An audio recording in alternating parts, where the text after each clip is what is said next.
Hello, dear student. Welcome back to my YouTube channel. Dear student, मैं आज बात करने वाला हूँ इंटरमीडिएट एग्जामिनेशन जो हुआ था 2025 में एनुअल पेपर के लिए।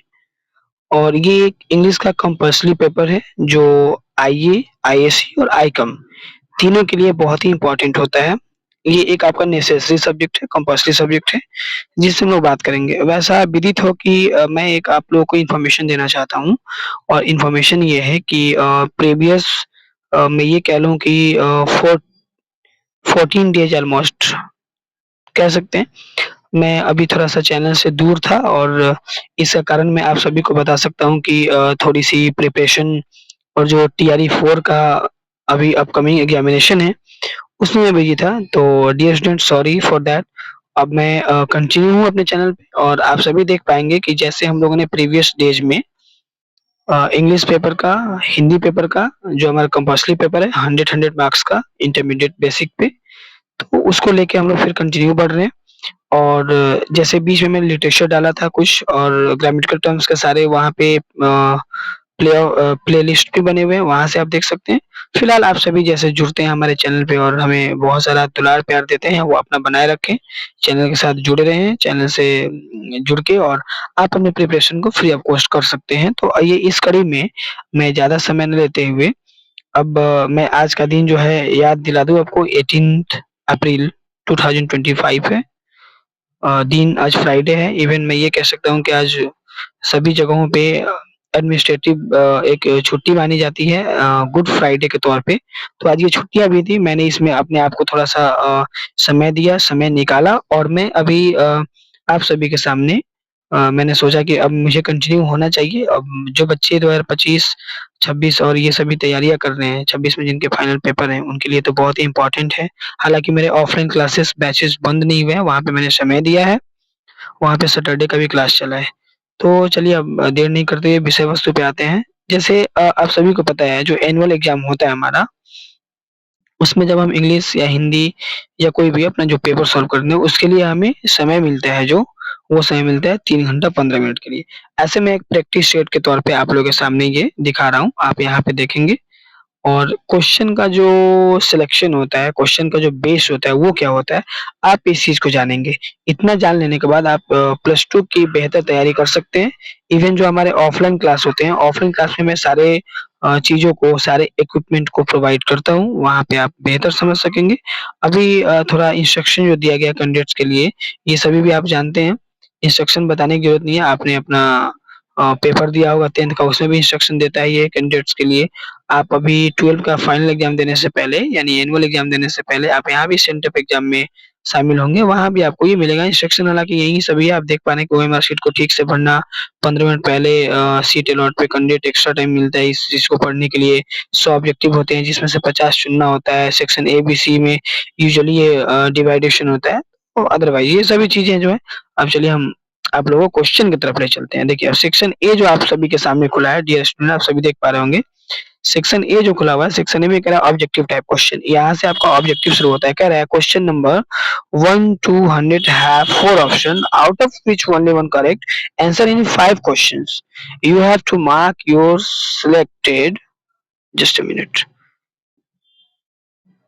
selected option on the OMR sheet. अब ये कह रहा है कि आपको 100 क्वेश्चन दिए जाएंगे ऑब्जेक्टिव बेसिस पे, जिसमें आपको 50 क्वेश्चन ही चुनने हैं और ये जो क्वेश्चन होंगे ये ओएमआर शीट पे आपको कलर करने होंगे और इसके 50 मार्क्स भी होंगे। आप देख पा रहे हैं कि जो पहला क्वेश्चन उठाया है वो she will be fill in the blanks meet tomorrow. यहाँ पे आपको क्या करें, चूज द करेक्ट ऑप्शन करें, meeting, meet, meet, has meet, ठीक है। तो आप इस चीज को देख पा रहे हैं कि ऐसे जैसे मेरे ख्याल से यहाँ पे वर्ब को लगाना है। तो आप यहाँ देख पा रहे हैं, फिर दूसरे में आप देखें कि करेक्ट ऑप्शन यहाँ भी दिया है, यहाँ भी आपको वर्ब दिख रहा होगा, डज, नीड, ये सभी। तो आप 1 नंबर 2 नंबर क्वेश्चन देख लिए, फिर 3 नंबर देखिए क्या कह रहा है, run fast, you will miss the train, choose the correct option. ये भी आप देख पा रहे हैं कि क्वेश्चन को नीचे क्या करना है, करेक्ट करना है, ऊपर मिसिंग है और ये मिसिंग है कि चूज द करेक्ट ऑप्शन। इन चारों ऑप्शन जो दे रहे हैं ए बी सी डी, इन ऑप्शन में से आपको चूज करना है। फिर 4 नंबर देखिए, choose the correctly spelled word. Spelled word में आपको गलत मीनिंग देता है, मतलब जैसे वर्ड मीनिंग ही गलत लिखा होता है, वर्ड ही गलत लिखे होते हैं। आपके सामने 4 ऑप्शन यहाँ भी है, जो आप देख पा रहे हैं और इन चारों ऑप्शन में जो ये आप देख पा रहे हैं नेगेटिव लिखा हुआ है। तो आप देखिए कि नेगेटिव का मीनिंग हम लोग बचपन से पढ़ते आ रहे हैं। तो आपको नेगेटिव ही ये आप पढ़ पा रहे हैं चारों को ए, बी, सी, डी ठीक है? बट इसमें एक ही सही है तो आपको ये सही वाले के साथ जाना होगा। इसी तरह का क्वेश्चन रहता है 5 में भी देखिए my cousin is climbing here तो इसके लिए भी पैसिव वॉइस दे रहा है। अब आपको पता होगा मैं थोड़ा-सा इस पे अपने ऑफलाइन क्लास में ही बताया हूँ आप लोगों को, आप लोग समझ जाएँ कि my cousin is climbing here कह रहा है तो इसको तो कह रहा है पैसिव वॉइस में बनाने के लिए और जैसे ही इज़ आरएम है, फिर बिफोर है तो आप समझ रहे हैं कि हाँ, तो बीइंग के साथ जाएगा। अब देखिए इसमें से ऐसे भी आप एलिमिनेट मेथड से बना सकते हैं। डियर स्टूडेंट मैंने आपको बताया था कि जहाँ पे आप अगर रूल्स को याद रखते हैं, आइडेंटिफिकेशन सभी याद रखते हैं, रूल्स रेगुलेशन, ग्रामर के आप याद रखते हैं, तो आप बहुत जल्दी एलिमिनेट कर पाते हैं और आप अपने आंसर को ढूँढ पाते हैं। आपके सामने जब क्वेश्चन दिखा रहा है my cousin 1 minute, 1 minute, just a minute थोड़ा-सा मैं देखिए my cousin is climbing the tree ठीक है? तो अब जैसे इज़ बीइंग आ गया यहाँ पे 1 मिनट, इज़ आ गया और बिफोर आ गया, तो आप उसको बीइंग के साथ ले जाएँगे। अब देखिए बीइंग इसमें 2 है, ठीक है? तो इसमें 2 है तो पहले हम तो ये बीन और बीन एलिमिनेट कर देंगे, सी और डी तो खत्म हो गया हमारा। ए और बी आप ऊपर से देखते हैं कि ए, बी, सी, डी है तो सी और डी खत्म हो गया इसलिए क्लाइमेट क्लाइमेट यहाँ पे और हैज़ लिया जबकि हम हैज़ के साथ नहीं जाएँगे, ठीक है? अब जो हमारा ये करेक्ट पैसिव वॉइस है, इसमें आप देख रहे हैं कि इज़ जो होता है ना, इज़ आरएम के साथ बीइंग लेता है वो, तो इसलिए हम इसके साथ जाएँगे, ठीक है? The tree is being climbed by my cousin, ठीक है? 6 में every role has a throne ये इसको नेगेटिव सेंटेंस में करना है, सही पढ़ाया गया है डियर स्टूडेंट देखिए।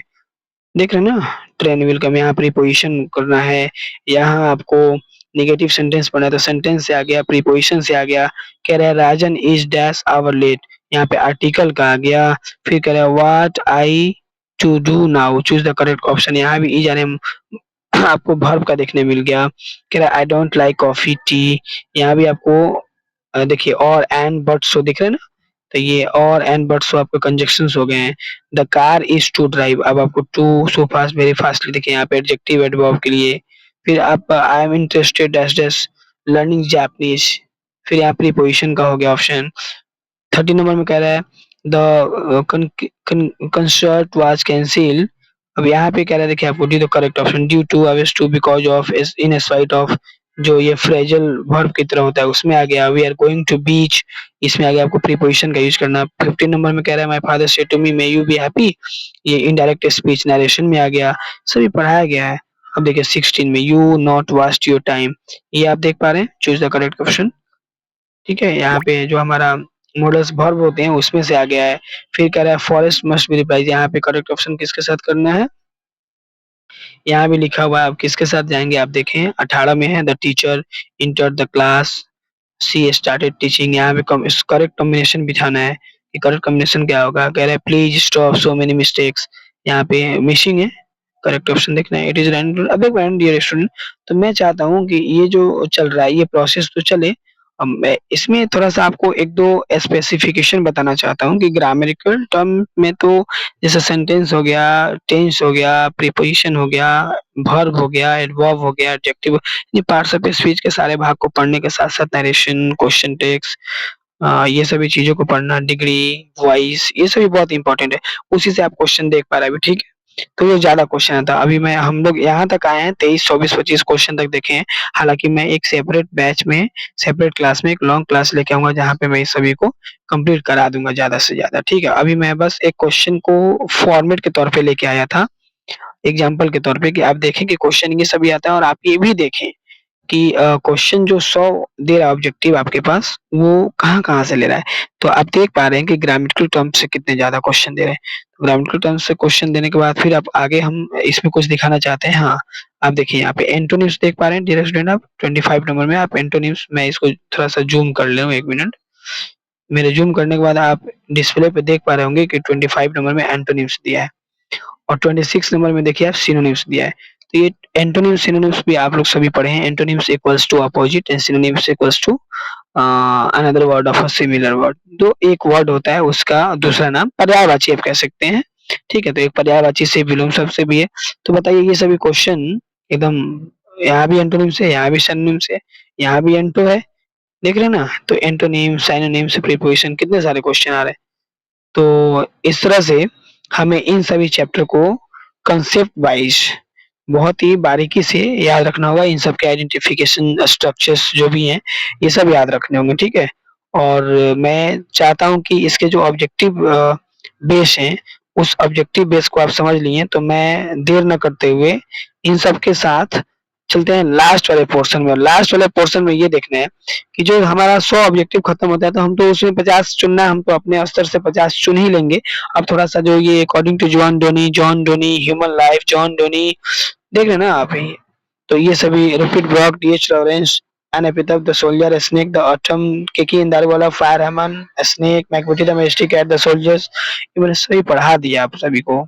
तो आप अगर वहाँ पे इंग्लिश को देख रहे हैं, तो इंग्लिश में आप जो प्रोज और पोएट्री का सेक्शन है और उसमें राइटर और जो चैप्टर का नाम है, ये सभी आप ज़रूर देखेंगे, वहाँ से बहुत सारे क्वेश्चन है नीचे।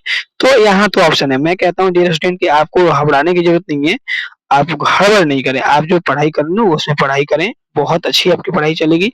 हमारा जो क्लासेस है आरएस इंग्लिश क्लासेस, तो ये आपके लिए एकदम तत्पर है, हमेशा से बेहतर रिज़ल्ट देता हुआ आप सभी के बीच। इंटर के लिए बेसिकली ये है, तो इसमें आप किसी तरह का किंतु-परंतु ना करें। हमारे यहाँ से प्रिपरेशन करने के बाद बहुत सारे अच्छे मार्क गेनर भी हुए हैं। तो यहाँ पे मैं बस एक कांसेप्ट को क्लियरफाई करना चाहता हूँ, दिखाता हूँ। जैसे आप सभी के सामने मैंने 100 ऑब्जेक्टिव का ज़िक्र किया और 100 ऑब्जेक्टिव में मैंने ये बताया कि कौन-कौन से चैप्टर से, चैप्टर वाइज़ या किस-किस कांसेप्ट से कितने-कितने क्वेश्चन हैं। आप ये भली-भाँति समझते हैं कि आपको ग्रामेटिकल टर्म्स के साथ-साथ आपके जो लिटरेचर के बुक हैं, जो आपका इंग्लिश का बुक है 100 मार्क्स का, वो याद रखना ज़रूरी है। उसमें जो स्ट्रक्चर्स हैं, जो उसमें आइडेंटिफिकेशन है, जो उसमें prose poetry section written by और जो जितने नॉवेलिस्ट और ड्रामेटिस्ट हैं, इन सबको एक तौर पे रख के आप याद करेंगे। वहाँ 100 ऑब्जेक्टिव में आप अपने आप को एक स्तर पे रख सकते हैं, क्योंकि आपसे ये नहीं कहा जा रहा है कि 50 ही ऑब्जेक्टिव है और 50 को आप सॉल्व कीजिए। आपके पास तो 50 अनदर अवेलेबल ऑप्शन है ना, कि अगर आपके 50 सही नहीं होते हैं, तो आपके 100 तो क्वेश्चन आपके पास है ना, जिसमें से आप जिसको डिफिकल्ट समझ रहे हैं, किसी कारणवश छूट गया, आप अंडरस्टैंडिंग नहीं बना पा रहे हैं, उसको छोड़ेंगे। आप बेहतर की तरफ जाएँगे, जो 100% पॉसिबिलिटी है कि दिस विल बी आंसर, उसके साथ जाएँगे। तो वो सेक्शन ए की बात हो गई। अब हम लोग आते हैं सेक्शन बी पे। डियर स्टूडेंट, आप सभी ध्यान से देखेंगे। देखिए, सबसे पहली बात है किसी चीज़ को समझना। अगर आप बेहतर समझ पा रहे हैं ना, तो ये आपके एग्ज़ाम पेपर के लिए बहुत अच्छा है। Pattern understanding pattern is very important for your examination point of view. तो आप पहले ये समझें। अब देखिए, अब जैसे सेक्शन बी के सामने मैं रखा हूँ आपके सामने। सेक्शन बी में कह रहा है डिस्क्रिप्टिव टाइप क्वेश्चन। अब इसमें कह रहा है, देखिए, write an essay on any of the following in about 150 two 00 words. 150 से 200 शब्दों में दिए गए में से, निम्नलिखित में से किसी एक पर आपको ऐसे निबंध लिखना। अब देखिए आपके पास ऑप्शन क्या है? Uses and abuses of cinema. Cinema का जो अभी यूज हो रहा है, तो इसमें इसका यूज क्या है और इसमें एब्यूजेस क्या है? मतलब जो यूज हो रहा है, प्रयोग हो रहा है, उपयोग हो रहा है, उस चीज़ों को बताना है और इसमें क्या गालियाँ हैं या क्या खराबियाँ हैं, इस चीज़ को ही बताना है। ठीक है? फिर उसके बाद चाइल्ड लेबर, जो अभी आप हम देख पा रहे हैं कि चाइल्ड लेबर जो है बाल बाल मज़दूरी, हम ये सब देखते हैं। हालाँकि गवर्नमेंट के रूल रेगुलेशन के हिसाब से छोटे बच्चों को कहीं काम कराना या फिर इन सभी जगहों पे ले जाना इस उम्र में नहीं है, बट अभी बहुत सारी जगहों पे ऐसा चलता है। तो चाइल्ड लेबर पे आपकी थीसिस और थिंकिंग क्या है उसको लिखना है। उसके बाद कह रहा है द वैल्यू ऑफ ट्रीज़, ये तो बहुत ही इम्पोर्टेंट है। जैसे हम समझ पा रहे हैं कि अ, जो पेड़-पौधे होते हैं उसकी क्या वैल्यू है हमारे लाइफ में। अब इस पे बताइए, इंटर पे आके हम नहीं जाने इंटर क्लास में, तो क्या ही जानेंगे। फिर है मैन एंड मशीन, और आप तो इसको कोरिलेट कर सकते हैं महात्मा गांधी का जो चैप्टर है इंडियन सिविलाइजेशन एंड कल्चर, जो आदमी रोबोटिक और मशीनरी होते हुए जा रहा है और रियल वर्च्यू जो है इंसान का, जो एक लेबोरियस स्टेमिना जो होता था बॉडी में, वो जो खत्म हो रहा है। तो मैन एंड मशीन दोनों, हालाँकि अकॉर्डिंग टू साइंस और हम ये समझ रहे हैं कि मशीन की भी ज़रूरत है, लेकिन हम वो काम जो मैन इंसान अपने से कर पाते हैं, खुद से कर पाते हैं, छोटी-सी वर्क है वो, उनको छोड़ के वो और सब में लेज़ीली बॉडी हो जाना, आलसीपन लाना, ये अच्छी बात नहीं है। इसलिए जो काम मशीन से होने वाले हैं वो क होंगे और जो काम इंसान अपने खुद से कर सकते हैं वो करें। जहाँ ज़रूरत हो वहीं मशीन का मशीनरी यूज़ करें, इस पे हमें लिखना है। और सेव अर्थ, वॉव! अर्थ को कैसे बचाएँ? इसमें तो प्लांटेशन से लेके और न जाने कितने सारे पॉल्यूशन का पॉइंट, पॉपुलेशन का पॉइंट, बहुत सारी चीज़ आ जाएँगे, बहुत मस्त दिया है तो, ठीक है? तो एक ऐसे हो जाएगा, आप समझ रहे हैं कि सेक्शन ए ऑब्जेक्टिव खत्म करने के बाद सेक्शन बी में जैसे हम आएँगे, तो सेक्शन बी में हमारा एक ऐसे होगा जिसमें ऐसे 4-5 ऑप्शन दिए रहेंगे बट आपको 150 से 200 शब्द लिखना होगा। फिर उसमें का दूसरा क्वेश्चन होगा explain any one of the following. अब एक्सप्लेन करना है, देखिए डियर स्टूडेंट इसमें बता रहा है, जैसे कह रहा है कि the whole family, the whole of Bharat is my home.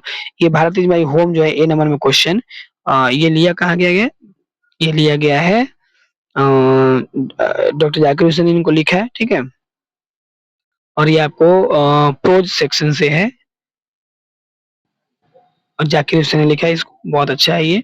इसमें इनका स्टेटमेंट है कि जिसे स्टेटमेंट इन्होंने दिया है भारत इज माई होम को लेके कि Bharat is not a country, Bharat is my home and all the people of here my brother and sister. तो ये एक चीज़ को देखना है, उसके बारे में आप थोड़ा-सा एक्सप्लेन करके बताएँगे। It is obvious that we know that move then, देखते हैं B number question, it is obvious that we know move then animals do and it is common consider to is of the advantage. Advantage लिखना है, इसमें animals का ही बताया गया था आप लोगों को। सी में देखना है all their lives their father mother and slept in the front bathroom now they can advantage move the and back. ये मदर और फादर पे भी एक हेड स्लेप्ट बताया गया था। आप आपके कॉपी में ये होगा, मैंने इसको रिवाइज भी कराया था, आप उसको देखेंगे। फिर कह रहा है कि any republic person whether speaker actor politician inevitably made feel that if he offends the press he will life suffer too. Press के लिए कह रहा है, वहाँ पे स्पीकर्स हैं, राइटर हैं, पर्सन है, एक्टर है, पॉलिटिशियंस है, इन सभी के बारे में। How free is the press dot का लिखा हुआ, वहां से भी आप इसको कन्वर्ट करके लिख सकते हैं। फिर 3 नंबर में कह रहा है एक्सप्लेन एनीवन। तो मैंने कहा ना कि आपको प्रोज और पोएट्री दोनों याद रखना है। तो प्रोज और पोएट्री के सेक्शन में जब आप दोनों को याद रखते हैं, प्रोज पोएट्री सेक्शन में मेरे कहने का सेंस ये है कि प्रोज और पोएट्री में अगर आप राइटर का और चैप्टर का नाम याद रखते हैं तो आपको एक्सप्लेन भी 2 तरीके से करने होंगे। एक्सप्लेन एक आप पोएट्री सेक्शन का करेंगे, दूसरा प्रोज सेक्शन का करेंगे। जैसे मैंने अभी बताया, जो पहले एक्सप्लेनेशन हम लोग पढ़ रहे थे, 5-6 जो उसमें क्वेश्चन दिया था जिसको एक्सप्लेन करना था, व्यक्त करना था अपनी भाषाओं में, वो था आपको प्रोज सेक्शन का। अब आपके सामने पोएट्री सेक्शन का है। जैसे ये नाइटिंगेल डंब है, फिर आप देख पा रहे हैं कि there is a house far away from the, ये हाउस वाला, फिर उसके बाद louder than friends in gentleness, ये सभी आप वर्ड से निकालेंगे। उसको इंग्लिश से हेवन आप देख पा रहे हैं विलियम वर्ड्सवर्थ का, ऐसे कुछ करके। और 4 नंबर क्वेश्चन है write a letter to your father about visit the village in the summer holidays. गर्मी की छुट्टी के दिनों में हॉलीडेज बिताने के लिए अपने पिताजी को एक पत्र लिखना है। और मैंने बार-बार क्लास में कहा है कि एक पत्र लिखना, एक एसे लिखना आपको आना चाहिए। अगर ये नहीं आता है तो फिर आप समझिए कि पढ़ाई के साथ आप मज़ाक कर रहे हैं। तो ये तो चीज़ें आनी चाहिए। और मेरे डियर स्टूडेंट, बारी आती है 5 नंबर की। तो 5 नंबर में क्या कहता है कि answer any 5 following is about 40 to 50 words each. दिए गए प्रत्येक क्वेश्चनों पर 40 से 50 शब्दों में लिखें। इनमें से जितने भी क्वेश्चन हैं, इनमें से 5 सॉल्व करना है। अब देखिए फर्स्ट जो क्वेश्चन है, censorship seek to do unofficial के बारे में पढ़ाया गया है। 2 में डॉक्टर जाकिर हुसैन से फिर एक क्वेश्चन है। उसके बाद व्हाई डिड बेंजी, बेंजी आपको अर्थ में मिल जाएगा, द अर्थ में। उसके बाद जिसको एची बैट्स ने कहा what was the role of fire, fire का फायर हैमर में मिलेगा। फिर how does the poet feel about dying for his country, जो पोएट है वो अपने कंट्री के लिए मरना क्यों पसंद, मे बी द रूपिड ब्रॉक्स, ये उसमें का है सोल्जर का। फिर what happened to the house after the grand Kamala Das. इतना हम कर लेंगे तब आते हैं। उसके बाद देखिए अभी यहाँ भी है compare the journey of grave का दिया है, डीएच लॉरेंस का दिया है the snake, what is the differences between short story and novel. फिर है write briefly about the dialects of Middle English. Wow, ये लिटरेचर से 2 क्वेश्चन है, आई नंबर जे नंबर। इन सभी से आपको 5 ही करना था। फिर 6 नंबर में जब आते हैं तो कह रहा है write in 3 of the following about 100 to 120 words और write summary on any one of the following poems. मैंने बताया ना, अब एन एपिथफ है, एपिथफ वाल्टर डिलामियर और टू अटम जॉन केट्स, फायरमैन केकी दारूवाला। तो ये तीनों में से किसी एक पर लिखना है समरी आपको। फिर कह रहा है बी में write a summary of any one of the following prose pieces. अब प्रोज में लिखना है जैसे India's through a traveller eyes, Pearl S Buck का है, a pinch of snuff Manohar Malgonkar का है, द आर्टिस्ट सिग्गानोया का है। तो आप यहाँ भी कवर करेंगे। फिर सी नंबर में कहा है write a note on the future English. अब ये थोड़ा लिटरेचर से क्वेश्चन आ गया है, या फिर how can we improve our English. हम अपने इंग्लिश को कैसे सुंदर बना सकते हैं, कैसे अच्छा बना सकते हैं, क्या-क्या उसके एस्पेक्ट्स हैं, किस-किस एस्पेक्ट्स पे हमें काम करने होंगे, तब जाके हमारा इंग्लिश बेटर हो जाएगा, इम्प्रूव हो जाएगा, उस पे काम करना है। या फिर क्या देखते हैं फ्यूचर इंडिया में इंग्लिश का, इस पे हम कुछ लिखेंगे। अपनी बातों को रखना, अपने शब्दों में लिखना, यही चीज़ें हैं 2। फिर क्या है write a note on Indian English novel. Novel तो हम लोगों ने बहुत पढ़ा, तो फॉरेन नोवेल भी होता है, ये भी होता है, जापानीज़ अलग-अलग नोवेल और लिटरेचर होते हैं। तो ये एक छोटा-सा नोट जो है लिखना है वो इंडियन इंग्लिश नोवेल पे। फिर कह रहा है डी में देखिए मैच द फॉलोइंग। मैंने बताया ना डी, अगर आप मेरी बातों को सुन पा रहे होंगे तो आपने देखा होगा। डी नंबर में कह रहा है लिस्ट ए को लिस्ट ए से बी से मिलाना है। तो द सोल्जर किसने लिखा है? द सोल्जर को रूपिल ब्लॉक ने लिखा है। फायर हेमन को केके इंदारीवाला ने लिखा है। स्नेक को डी.एस. लॉरेंस ने लिखा है। Song of myself Walt Whitman ने लिखा है। टू ऑटम जॉन केट्स ने लिखा है। मैं तो मिला दिया। तो ये कैसे याद है? आखिर मैंने याद किया, तो आप भी ऐसे याद रखेंगे, मिलाएंगे, आपको ये 5 नंबर का मिलता है, ये मिलेगा। फिर आप नीचे आएंगे, फिर एक बार मिलाने वाला आता है, ठीक है। अब ये कह रहा है ट्रांसलेट एनी 5 इंटू इंग्लिश, ठीक है। तो यहाँ पे तो खैर थोड़ा सा मिसिंग है, मिसप्रिंट है, इसको ट्रांसलेशन भी आता है 2 4 5। फिर देखिए यहाँ पे कह रहा है मैच ऑफ फ्लोइंग, तो एक प्रोज से आता है मिलाने वाला और पोएट्री से भी आता है मिलाने वाला। अब यहाँ पे कह रहा है India short traveller eyes Pearl S Buck, अभी चर्चा किया था। द आर्टिस्ट सिगानोया हो जाएगा। I have a dream, I have a dream Martin Luther King ji हो जाएगा। Ideas that have help mankind, ठीक है। तो ये हो जाएगा आपका बेर्ट्रांड रसेल और a marriage proposal Anton Chekhov. फिर ये रीड पैसेज आता है, यहाँ पे आप बहुत अच्छा कर पाएंगे। इन सभी को पढ़ना है। जैसे मैं एक बार पढ़ता हूँ, आप सभी देखेंगे, और मैं जब पढ़ता हूँ तो उसको रीडिंगली लेके चलना। अब नीचे जो आएगा ना, इसी में से आंसर का क्वेश्चन का आंसर देना है। देखिए कह रहा है read the passage carefully and answer the question that follow. अब कह रहा है according to the old people childhood is the best part of life. They look back at their childhood and remember all the happy days, the jolly games, the fun they had at school, jokes they used to crack, and different games they used to play. These days are filled with amazing memories. During childhood, people learn to have faith in themselves and believe they can accomplish anything they set their minds to. One thing that makes childhood days too great spending time with my family members. Thus, it is during childhood that the children learn, cooperate, socialize, and understand each other, which nature them to grow into noble human beings. अभी question देख पा रहे हैं पांचों, इसी question का, इन पांचों question के जवाब पीछे से देने हैं।